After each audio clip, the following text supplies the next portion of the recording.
They asked me to kind of say a few words to introduce this song that they're about to perform.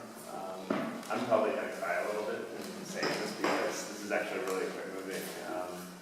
This song emerged from a prototype from our group this last intersession. And I'm just going to say that the heart of it is this idea of hunu, which you might have heard us Acorns saying here and there throughout the course of the last 9 months.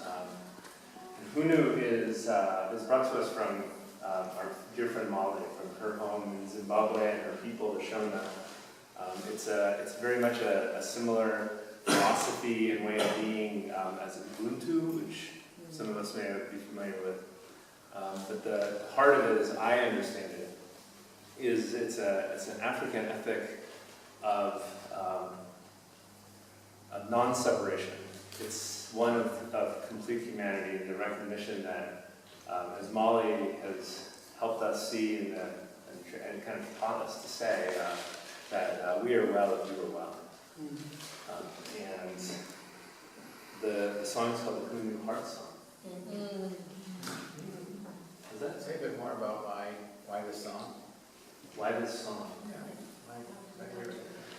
Well, the origins of it were, there's a couple layers to it. One is that Molly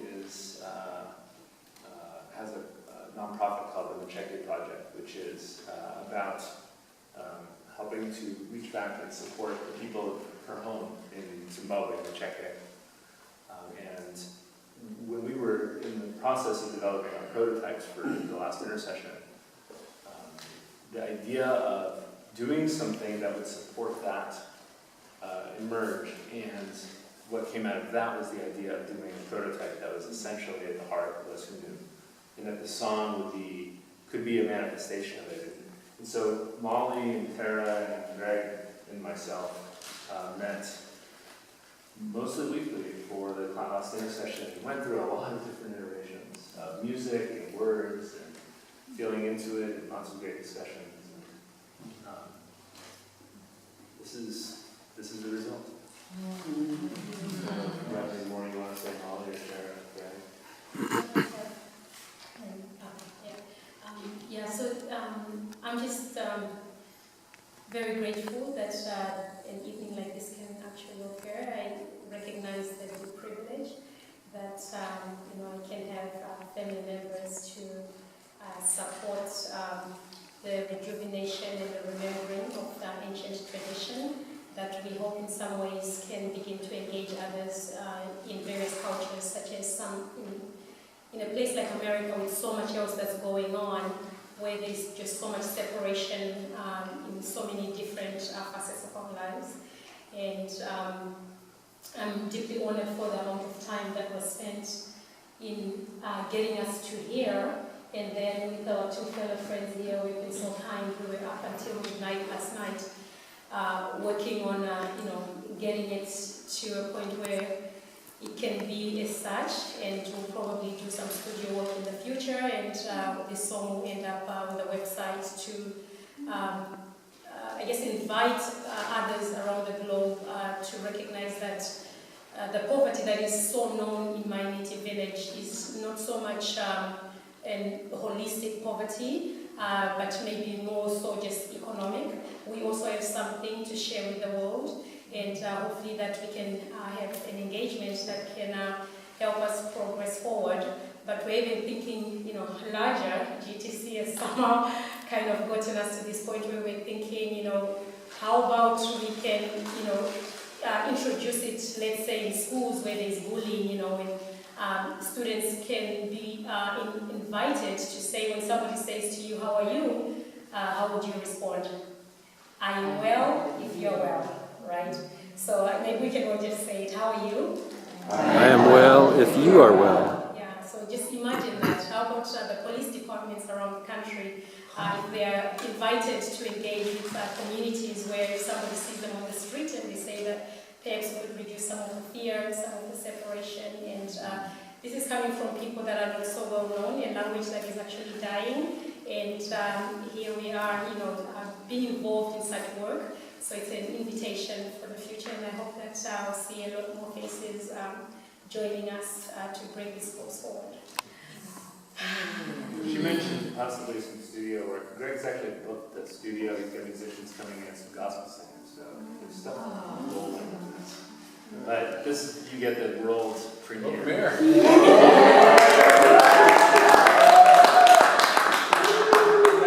Yes, we're going to be coming to the final verse, and this is about you joining in and singing the melody and the lyric. For me, writing this actually came through just a couple of weeks ago when all this violence was going on, and all this, this racial violence and the other attacks were going on. It was really what Tara and I described as a key to God, really to bring us home, to make us whole, so that we can begin the journey of connecting. So at some point you see me kind of inviting you to join into the singing of the last line there, and we just do iterations, and then at some point I'll just kind of feel like we are quietening it so that we can let these voices, finish us up. So. We're doing heart song.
May we be whole.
we